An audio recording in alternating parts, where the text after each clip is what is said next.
Hey guys, always remember to focus on the three legs of the stool when deciding to buy a stock or not. Remember the macro, the fundamental, and the technical.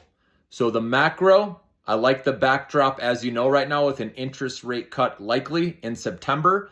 That helps companies, especially the small caps. Do not forget that these small caps are still going to get a nice rise here, guys. It's only a matter of time. That's why you can play the small caps, the Russell 2000 with the IWM, if you want to play the whole index, the Russell 2000.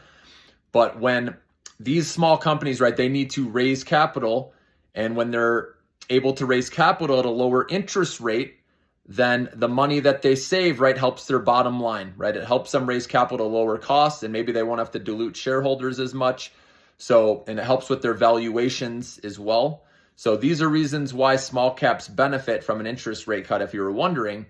And then also, so the macro, like I said, is in our favor, right? With the small caps, if an interest rate cut does happen, we're going to hear Powell speak on Friday at the Jackson Hole Symposium.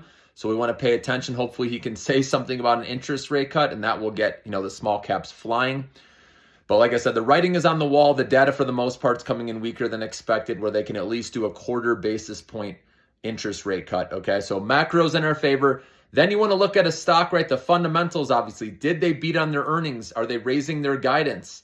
And maybe, they had really high expectations, right? And they slightly missed and the stock sold off, but they still have, great financials overall. Those are companies you can look at, right? So of course, that's the number one thing in the long term that drives the stock price higher is their earnings, right? The fundamentals of the company. And then lastly, it's the technical side, right? The charts, right? Understanding your support, resistance, when are good entry and exit points, okay?